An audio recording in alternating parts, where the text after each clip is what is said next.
Welcome to First Reading, the Old Testament Lectionary podcast. I'm Tim McNinch. And I'm Rachel Wren.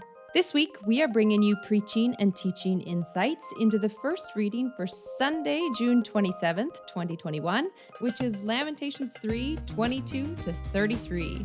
And folks, we are glad you're here, even more than usual, because this week we've got a really great guest expert for you today. We sure do. Dr. Kathleen O'Connor is the William Marcellus McPheeters Professor Emerita of Old Testament at Columbia Theological Seminary. She's widely known for her work studying trauma and disaster in the Bible, as well as present-day intercultural and ecumenical issues for biblical studies. Columbia has named an annual lectureship in her honor.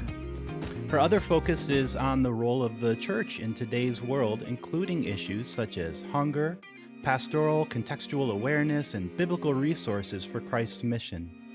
We highly recommend her Lamentations and Jeremiah commentaries, which have both become go-to resources for many scholars and pastors, and we'll put links to both of those on our website. Dr. Kathleen O'Connor, welcome to First Reading. Thank you. I'm honored to be with you both to talk about a very sad topic, Lamentations, and its only piece of hopefulness. Right. That's right. We'll get to that in a couple of minutes about why that ends up here. But so one of the things we like to ask when we start out is just, how did you end up in this wonky little field of study? What drew you to Hebrew Bible, and why did you stick with it? Yeah. Well, when I was young, I was a Dominican sister in the Catholic Church, and I was invited to go on to graduate school. And the only thing I liked that we were studying that I really liked, that I was passionate and interested about, was the Hebrew Scriptures, the Old Testament. And it was a time in Catholic tradition in which the return to the Bible was really a driving force for lots of reform. And that's really what drew me into biblical studies to start with, this sort of sense that there's a resource here for my church and the world that just ignited me. I left the order, but I found my vocation. And you've had a wonderful career producing all sorts of scholarship that's been so useful to so many of us. At this point, do you feel like there's something that you still have been wanting to get to in your own research that you haven't had a chance to really wrap your fingers around? Yeah, I've done a little work in Job, but when I was doing the work, I didn't really have trauma theory as part of my lenses, trauma and disaster, I always want to say. And I think there's, people are now talking about Job in terms of trauma, but I think there's so much there that remains an appealing topic for me. Well, that's great. Let's dive in. Would you please read the text for the day for us? I certainly will. I'm going to cheat, though, by going back just a little bit, by looking at verse 21. Oh, we don't allow that here. We love that. We love that. Okay. Some of our favorite The censors things. are at work. Okay, but the speaker says, "But this I call to mind, and therefore I have hope." So the hope that this next verses are going to show us arise from a remembrance of tradition, a remembrance of catechism or something. Okay, here it is. The steadfast love of the Lord never ceases. God's mercies never come to an end. They are new every morning. Great is your faithfulness.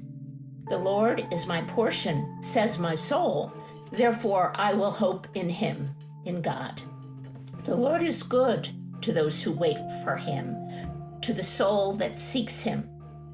It is good that one should wait quietly for the salvation of the Lord. It is good for one to bear the yoke in youth, to sit alone in silence when the Lord has imposed it, to put one's mouth to the dust. There may yet be hope, to give one's cheek to the smiter and be filled with insults. Really, how is that good? For the Lord will not reject forever, although God causes grief. God will have compassion according to the abundance of God's steadfast love. For God does not willingly afflict or grieve anyone. Word of the Lord. Thanks be to God. Thanks be to God. I guess.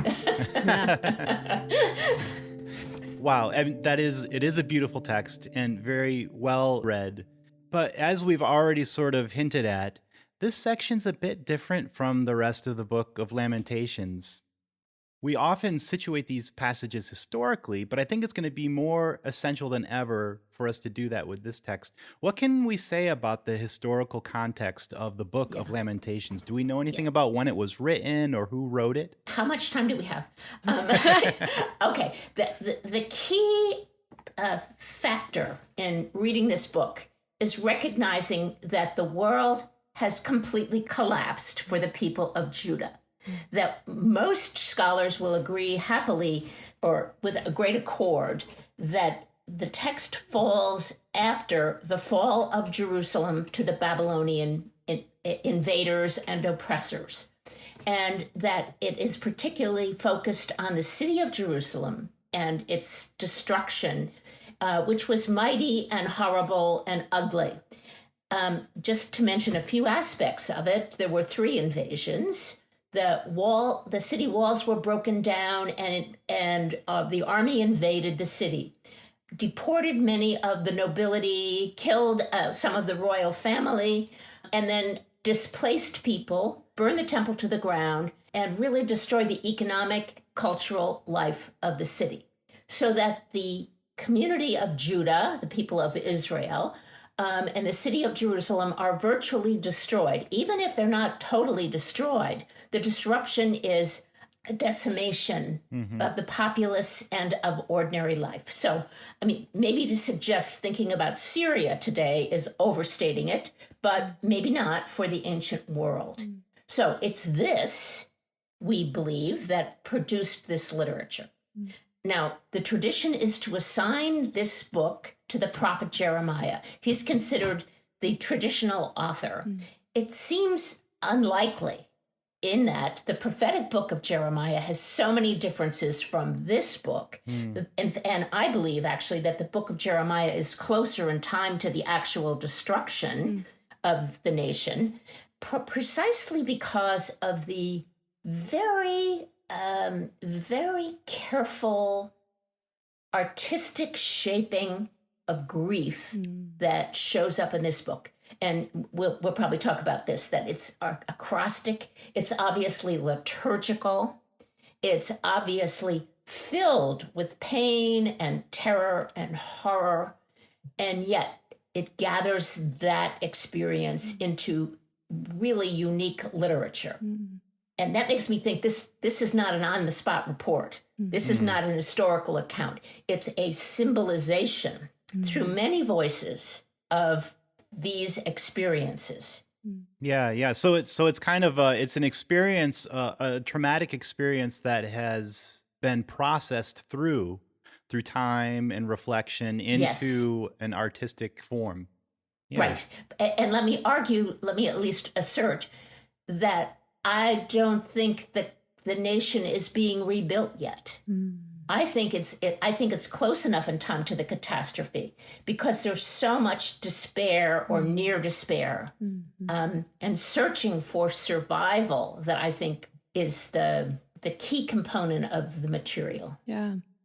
Yeah. So this is maybe kind of an exercise in insanity, but if you could, if you were to describe the Book of Lamentations in like 5 words or less, what would you say, or how would you do it? Yeah.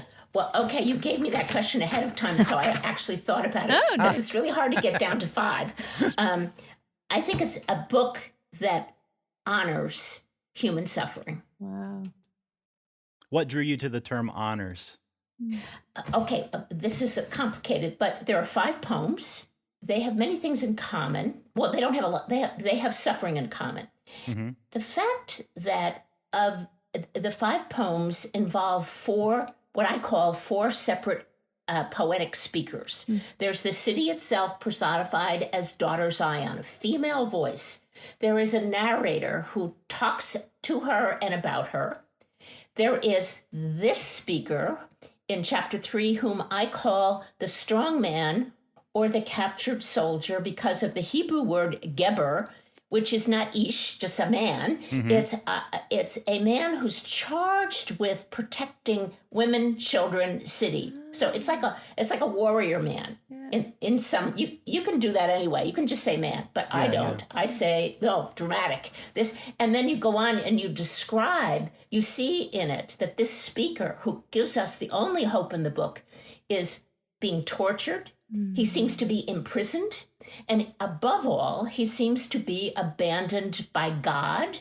He's being attacked by enemies. And you see that this is a chaotic, overwhelming description of horror, terror, torture, and lostness. It's overwhelming. Okay, so he speaks, and then a community responds to him or talks with him, and then the community ends the book. So all four of those speakers want one thing. They want to be seen. They want a witness in their suffering. All of them are articulating their horrible pain.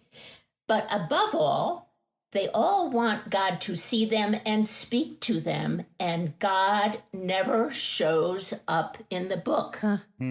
Wow. So I determined that that's a literary theological decision. I determined that I like to use the language, the book is like a house of suffering. It's where the voices of the suffering are seen.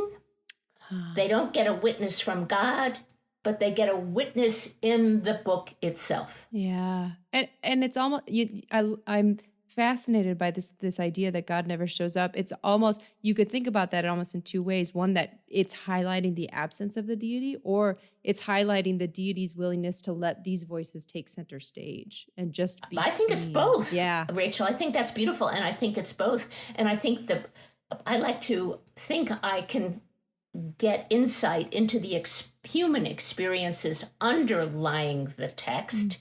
And if I do that, I'll go exactly where you just went. I think it is anybody who's had just a terrible tragedy in their life or in their community. They know the complete devastation that it is, and the seeking for something to help them survive.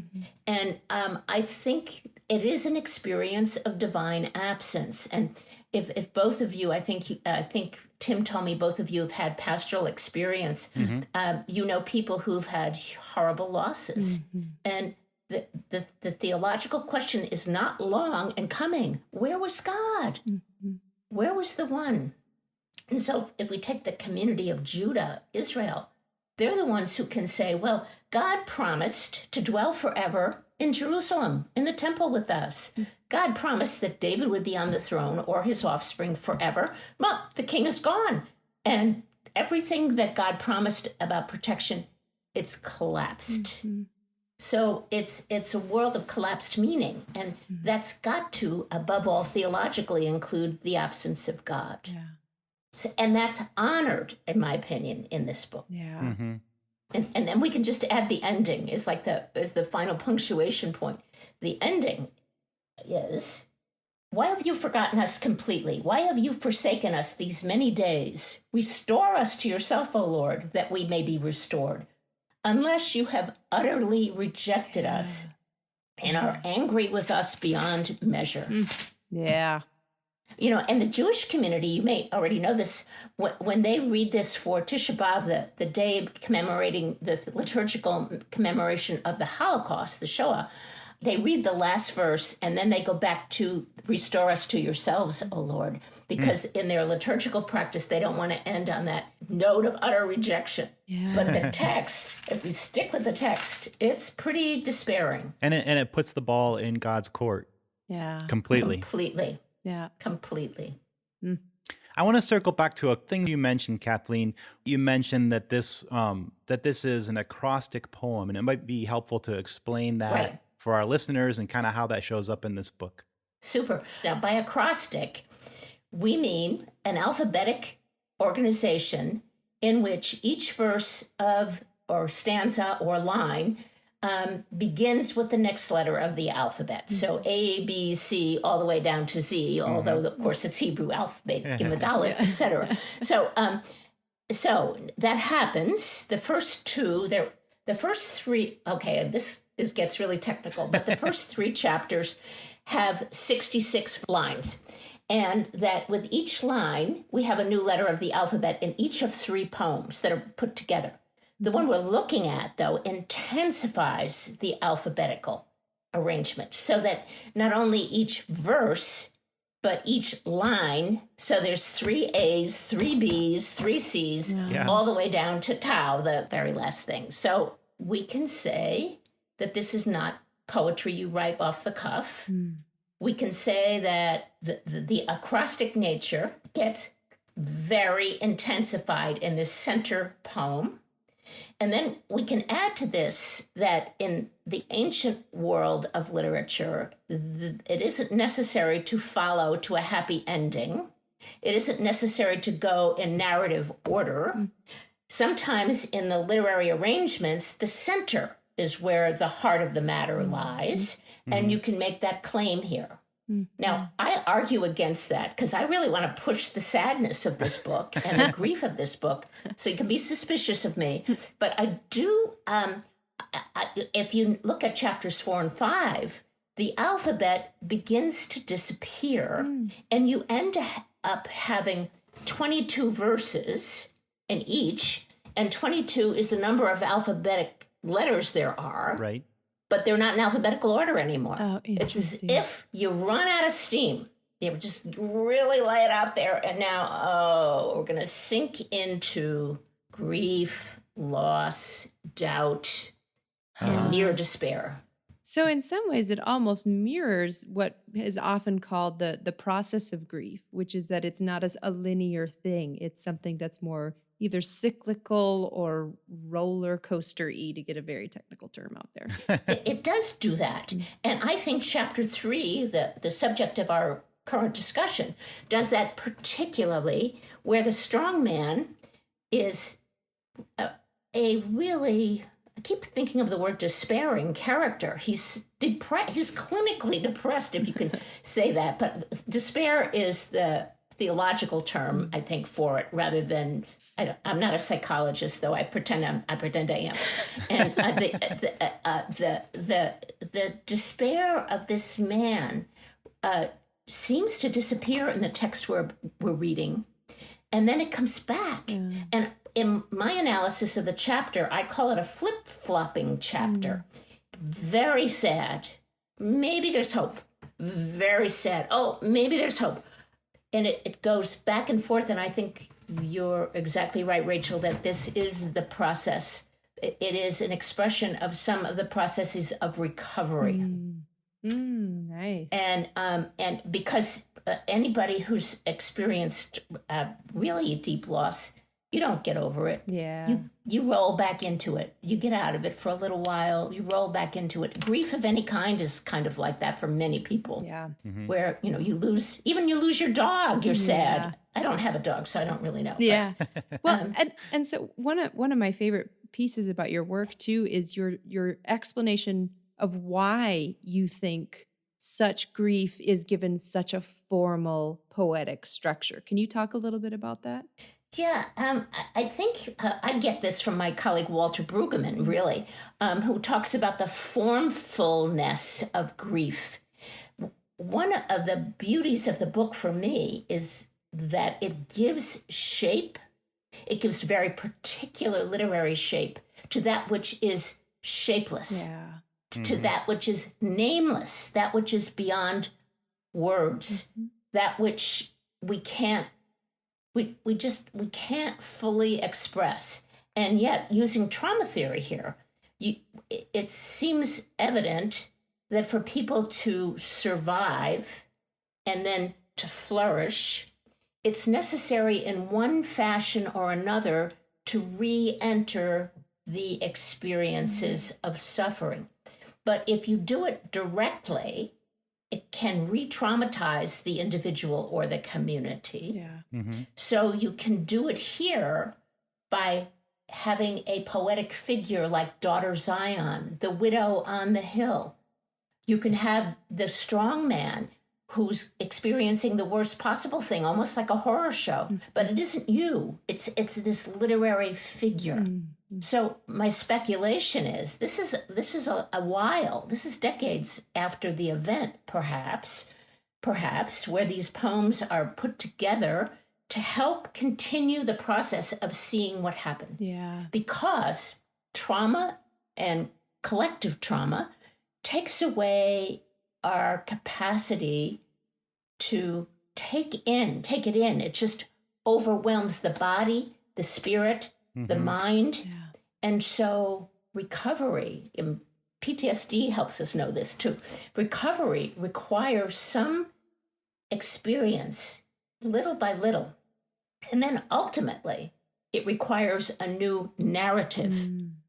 It needs a new narrative that can gather in the suffering in a broader way. It doesn't displace it, but it has these amazing resources of the lament form. Yeah, and so the form kind of gives them a way to start talking, to start processing and reshaping their experience. I have a friend who's a poet, and about a week ago, I saw this on Facebook. She had written a sestina about the pandemic, and a sestina is like a very highly structured English poetic form. And I Yes. asked her about that because I thought, well, first of all, it's just impressive when anybody writes a sestina, but like one about kind of the experiences of this past year was really impressive. And her response to me, she said, form forces one down new roads, and it leads the Whoa. writer and the reader on new adventures. Wow. Oh, wow. And I thought there was wisdom in that, and it reminded me of Lamentations as a way.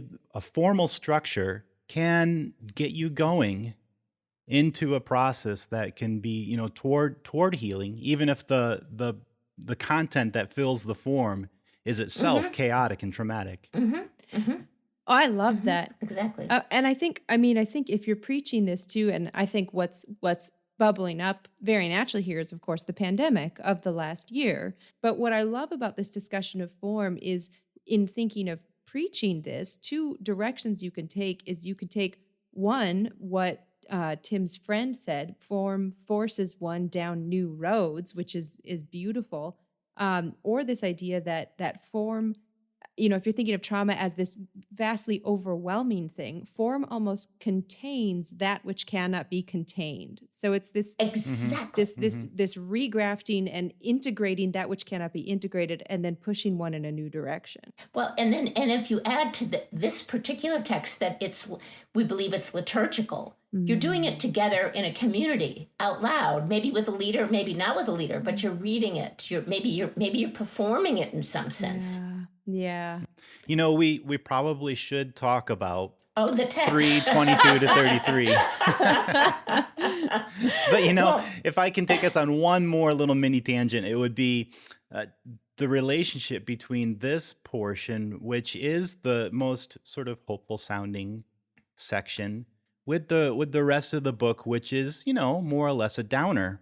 We were both wondering what you, Kathleen, think about preachers who are picking up this text and how they might avoid the pitfall of ending up preaching a really cheery sermon out of the cheery section in this not so cheery book. Right. What advice would you have? Well, let me start by saying I want to affirm what you're observing. In the lectionaries, there's real attention to happy, praising, hooray, the world language, and very little to the deep suffering that even when we're not in COVID exists in religious communities. So that's the first thing.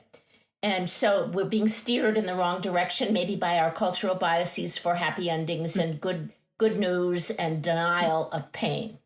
This book denies denial until you get here. And I actually think it's probably the perfect text for right now at the end of COVID, because most of us, are we not beginning to think, oh, yes, maybe it's going to change a little.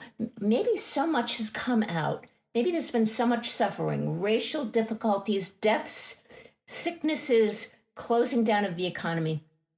Maybe it's changing now.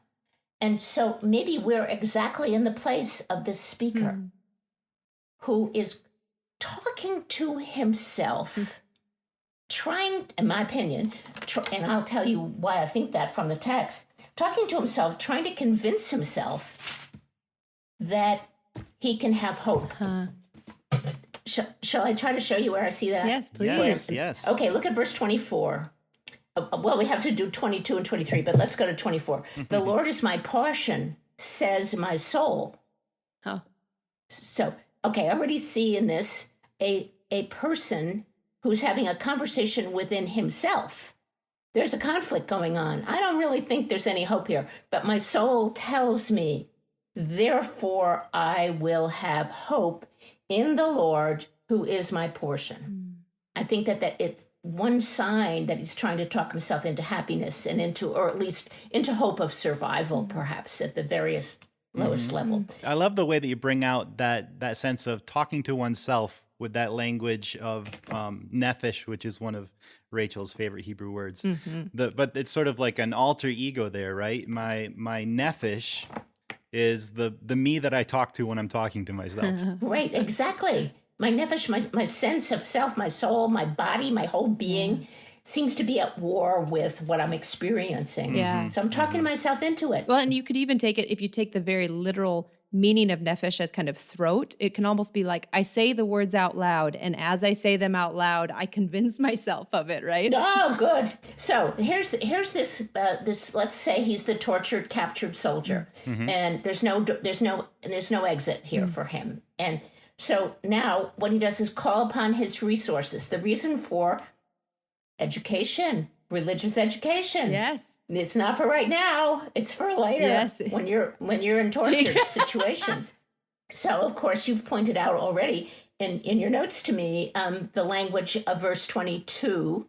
The steadfast love of the Lord never ceases. So the chesed of the Lord, the chesed, that untranslatable word that we translate as mercy, kindness, blah blah blah. But it's too nuanced to be able to name loving kindness as its only meaning. It means covenant loyalty. It means presence, and it's a way of speaking of God that belies the situation in which he finds himself. The hesed of the Lord, the steadfast love of the Lord, the covenant fidelity of the Lord never ceases, even though my experience says it's ceased in my life.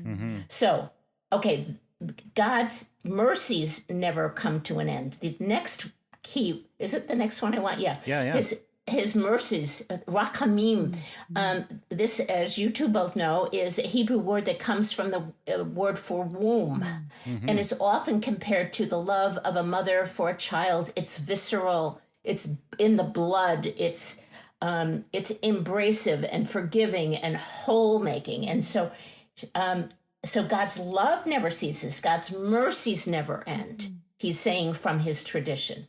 And in fact, then he's now cheerleading himself on. They're new every morning. I have to say, as a spirituality, I love these verses. Despite what I've said about how that's where we all go. I love them because they suggest in the middle of suffering that their surprises are possible. In the middle of everyday life, surprises are possible. They're new every morning. So every day you can get up. I don't know if this strong man ever gets up off of the ground, but you can hope. You can have hope. Okay, and then finally, they're new every morning, and great is your faithfulness. And we can make our other point again when we refer to this, that the church has a hymn from Lamentations, and that is, great is your faithfulness. Your mercies are new every morning. We don't sing anything else. We've got that. Yeah, right. But it isn't just because life is going well and you have a new car or a new house or a new job or a new anything. It's in the middle of awfulness that this character clings to faithfulness of God out of what's already his portion. That's the next line. The Lord is my portion. So I think that he's saying this against his whole experience right now. I think he's drawing on his memory, on his past hope, his past life, and it's now coming to bear to help him. That's really fascinating because, when we sing the hymn, Great is Thy Faithfulness, usually, at least what I have in my mind is, wow, I'm really blessed. I've got so much good in my life. But this poem, where the verse is taken from, it's talking about God's chesed, God's covenant and faithfulness when it seems like God's covenant's been broken, and God's compassion when it seems like God's been uncompassionate, and faithfulness when it seems like faithfulness has been broken. So it's like the total opposite of the speaker's experience. They're voicing as an expression of some sort of longing and hope and faith that there could be a surprise, something new in the morning. Yes. Well, I think there's other factors here too. I think you described that beautifully. And I'd say, first of all, that in our churches, we seem to think we sing these kinds of things and pray these kinds of things exactly out of abundance. And this is not abundance. Yeah. This is the opposite of abundance. And so it's when his faith is tested. But in the ancient world, the issue isn't whether you believe in God or you're an agnostic so much as it is, which God do I follow? And in the middle of all this, he's following the God who has led him to where he is. So to say the Lord is my portion is to make a claim on your whole life, I think. To say God is a portion, you might have more to say about this than I do, but to say it's my heritage, my legacy, it's my present, it's part of my present reality. It's my life somehow. So there are a couple other sort of key thematic ideas in this section that have to do with sort of a spiritual response to the suffering that the speaker is experiencing. And it's in terms of waiting for the Lord and seeking the Lord. Yep. And I wonder what either of you, but especially you, Kathleen, think about those terms as sort of ways of talking about a spiritual practice. Well, this is another part of the text that I like very much, and it reminds me of Psalm 130, where these same two Hebrew words occur, both mean two things a lot: wait and hope. So that I like to make the claim that in this world of prayerful connection with God, to wait for something to unfold is to live in hope on the basis of the relationship. And I think that's exactly what's going on here, where he says, it's good to wait for the Lord. It's good to wait quietly for the Lord. It's good, he goes on about all this, to sit alone in silence, solitude. It's good to have your mouth in the dust. Well, I think he's the person who's saying there is goodness in this suffering.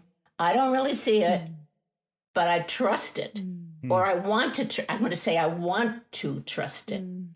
Yeah, I'm slightly jaded now because I wrote my dissertation on having anger at God in the Psalms. And one of the ways that or the way that happens is through implicit expression. But one of the interesting things is this word damam, to be silent, shows up in some of these psalms that address anger. So I almost wonder if there's another layer here of kind of a double-voiced moment where it is good to sit quietly, because if I were to open my mouth, there'd be stuff that come out that I wouldn't want to say to the God. So great. That's one of the things I hear in there, but I could be wrong. I haven't studied this text. So my own pet theory here is that in that particular section here, this might be an example of where the form is leading the author in a new direction, because it's the section where you have to have 3 lines that start with the letter tet. And there's like 5 words of biblical Hebrew that start with tet, and tov is one of them. So it's like, oh gosh, now I got to think of 3 good things. Well, it's good to keep my mouth shut. Yeah, right. And it's good to suffer when you're young, is what he's saying. Right. Yeah. Better than when you're old. Yeah. That's funny. Like I said, slightly jaded, but I actually don't think it's a jadedness at all. I think it's a perception of human experience in its multifaceted form. Yeah. Now, I think that he's angry at God becomes clear later when he starts to explain why the Lord, he's clinging to this in verse. Can I keep going? I don't want to take over here. Another question. The Lord will not reject forever. Okay, now verse 32. God causes grief. Okay, and we'll have compassion. You've got this huge, for modern readers, a huge conflict here. Mm-hmm. God's beating me. I mean, I don't want this God. Mm-hmm. I don't want the abusing, disciplining, angry father that he's got here. Mm-hmm. This is the, you use the language of abusive. This is the abusive God who's going to beat you up and then is going to be nice to you. Right. But my answer or my response to this arises from trauma and disaster theory. When people have been devastated, as the presumed audience of this book has been devastated, they need meaning. They need to restore lost meaning, even wrong meaning, even inadequate interpretation. They have to interpret. So as soon as you have a building on fire and people come rushing out, what happened? What happened? Why did this happen to us? And we might look for human causes, but then people start thinking theologically. Why did my building burn down? What did I do wrong? And so, at least in Jeremiah, I make the argument, and now I do everywhere, that the fire and brimstone God is a temporary theological stay against confusion, to quote somewhat liberally Charles Frost's comment about poetry. It's a temporary stay against confusion. So if it's just a temporary stay, it's a way to make sense in the moment and somehow to survive. And I think that all the way through so many passages of the Old Testament. Yeah. I think that theology should cause problems for us. And I think that there is an explanation for it. No biblical text, even in the New Testament, gives us a thorough, complete, totalizing interpretation of who God is. It's all human stammering to say the unsayable. And so, to me, a preacher should challenge this. Well, and I really, this is one of the reasons I've loved learning more about trauma theory as it relates to the Hebrew Bible, because we use the word trauma, and in everyday parlance, we kind of throw it around like, wow, that was a really traumatic experience. With true diagnosable trauma, you are stuck. Your physical body is stuck in that moment of trauma, and it cannot move past it. So that's why what you said is so important. Any meaning will do to get you started moving forward. It doesn't mean you stay in that meaning, but you have to start moving. And so it's like, this is what we're seeing here, is just a beginning towards. Well, of course, I want to stand up and cheer when I hear you say that, because that's I think a terribly important insight for preachers and pastoral caregivers, people who've lost a child. What did I do? Is it because I, who knows? And I think it's a mistake to try to talk people out of such a thing too quickly. But then life can't flourish if you get stuck there. If your narrative can't expand to some better inclusion of what's happened to you. Yeah, exactly. Well, this is really bridging us into our discussion about how preachers might pick up a text like this and use it in a sermon. And, I think it's relevant what we've been talking about related to giving words to people who are experiencing suffering. And in our pastoral experience, we know how difficult it is, how delicate those moments are, where you're trying to find something to say to somebody who's been experiencing something traumatic. And, every time you step up to the pulpit, you're preaching to people who have experienced traumatic things. And so that level of care and delicacy should go into every sermon. But especially in taking up a text like this, I wonder what more we can say about how preachers might use a text like this to address their congregation in a way that helps them get moving on those first steps towards healing. That doesn't just say, don't worry about it. God's good. Everything's going to be okay. And take that as the message of this text. We have to broaden it out into the context. But how might preachers do that in a sort of practical way? Here's what I think. I think you've just said it pretty well to set up the framework. That is, if you just take this as another everything's going to be okay, you're not preaching the word of God, in my opinion, to your community. And that what we can do with this text is see, yes, toward the end of COVID, we can see some new beginning happening, and these can be our words in so many ways. But only, I mean, we've said this a couple of times already, only when it acknowledges the actual suffering. And the communities, some of our churches don't want to even hear about this. So, this could be a kind of courageous step. But all the losses of this year and all the chaos and all are not going to affect everybody in the community the same way, but as a people, we are deeply affected. And so it's a text, it's in many ways, it's a text for now.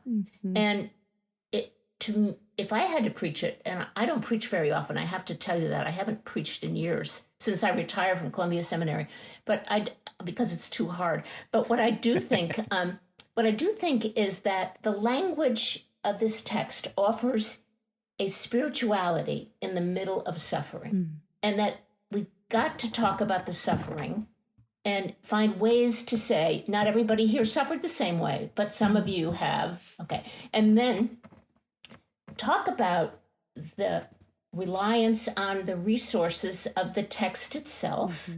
It's a resource in our treasure chest. We have these texts that show us how people in the past have prayed into the experience and started to move maybe out of it. And I guess I would want to encourage people to go back to their own experiences of God's presence in their life before. And what makes them believe something. And if it's only, and if it doesn't involve some human experience of the faithfulness of God or the love of God or the presence of God, then it's just an intellectual enterprise, and saying this is not going to change anything. It's, in fact, if we want to keep pushing this, maybe I will preach about it. But if we want to keep pushing it, isn't it not the heart of Christian tradition in the passion, death, and resurrection of Jesus to say that in suffering, there is, out of suffering comes new life, not in the suffering itself, but out of it comes new life, comes new hope, and that participating in the suffering and knowing you've participated in it really is a kind of spiritual opening in our individual hearts. And now that could take several weeks of preparation to talk about that, but it's really saying to me what I think the people in the Hebrew Bible have, and that is a holistic understanding of life in the world with God that so much of us have shut down. I'm so interested in human inner experiences of loss and of recovery and a spiritual orientation toward life that asks us to take seriously our own experiences, that really honors them the way I think this book does for suffering. But I mean also for goodness, to really honors our experience and doesn't make us leap into mental abstractions that gloss everything over for me. And it's so great that there are resources for that in the Bible that we've received. I mean, that's that in itself, there's a little miracle in that. Rachel, do you have a particular angle that you were thinking about as you thought about this text? I have too many, and I have several from even just our notes today. But I'm thinking in terms of where we are with COVID, and in terms to, I think for starters, of how so many places are going through this differently, depending on what their experience was. So I just loved, Kathleen, you talked about the process of recovery. And I love that phrase, because we talk about the process of grief, but the process of recovery. And I'm picturing, this is for June 27th, so we're in the dog days of summer. People are at the cabin or wherever it might be. So the folks who are going to be in your church are going to be ones who've probably, borne some weight of the congregation this past year if you're worshiping in person. And so they might be some folks who need to talk about this process of recovery, who need to talk about the ways that God allows voices to take center stage in Lamentations, even angry voices, even despairing voices. God just listens to them. Yes. Yeah, I mean, there's so much here. This idea of this being a book of survival in a world of collapsed meaning. I mean, we might not be on totally collapsed meaning, but that meaning is hanging by threads right now for us politically, for us spiritually, for us in so many different ways. I loved this moment where we talked about in the middle of suffering, surprises are still possible. I mean, that's just, you could make so much hay out of that in a sermon about encouraging your folks to, in the midst of your suffering, whatever it might be, COVID related or not, what surprises are you allowing the possibility to be there when you wake up in the morning? So I think to kind of sum this all up, I see this possible sermon as an invitation in one of these different directions, inviting your folks into this moment of addressing their suffering of whatever that might be, and that these are different angles you could use to get at that. Tim, what are you coming up with? Well, I really didn't have much coming into this conversation, but I've really gotten so much out of it. And I felt like the thread for me had to do with the way that the form works together here, and how the particular section that we're looking at from the lectionary relates to the rest of the book. What this does is give us some language to take the first steps in moving towards recovery. And that it doesn't say everything that we need to say about God, but it gives us something, sort of a baseline to start from. Yeah. And I loved, Kathleen, that you started your reading by backing up to, this I call to mind, and therefore I have hope. And I think there's a seed of a sermon in there of what's your therefore? Yeah. What do you call to mind that produces a therefore of hope that you might have? Oh, fabulous. I like that. And that's not going to give you everything that you need for the long haul, but that's going to give you, like the poet here has, a starting point, a baseline of, God keeps covenant, God is faithful, and God's goodness is going to outlast the suffering that we're experiencing right now. And so my response is, I can start with that. I can wait on God through that. And I find that this whole text has, even though it's so focused on the experience of suffering and trauma, there's a future orientation to it all, that it's saying this is the reality of what we're experiencing now, but there's also a future out there that has possibilities that we can't yet envision. And we can wait and see. Yeah. Well, I love what you just did. I love the question. That's just so great. I'm wondering too if we can ask people not just to know what they're starting with, but to know what their own experience has been of fidelity. And then you can add the fact, the form, back to the form. This is lament form, calling on God, yelling at God, asking God for help, demanding attention from God, and that the assumption is God is there. Yeah, right. Well, this is wonderful. I thank you so much for being here, Kathleen, and bringing all of this wisdom. This was just a delightful conversation, so thank you. Well, thank you, and good luck with all the things going on with you, and I think I have to get a hold of your dissertation. And Tim, every good thing, every blessing through the suffering that is ahead for you. Thank you. So folks, if you appreciated what you heard today, we would very much appreciate it if you would head on over to our website and leave us a comment at firstreadingpodcast.com. If you didn't appreciate what you heard today, we'd still love to hear from you. Let us know how we can improve. And again, that's firstreadingpodcast.com. You can also check us out on Facebook, or maybe bring us along to your text study group and have a talk about what Lamentations might be preaching in your community. First Reading is sponsored in part by a grant from Trinity Lutheran Seminary at Capital University. Trinity, forming leaders for Christ Church at work in the world. Thanks, Trinity at Capital. Until next time, I'm Rachel Wren. And I'm Tim McNinch. Thanks to Blue Dot Sessions for some extra music behind the reading, and thanks to you all for listening. Have a great week.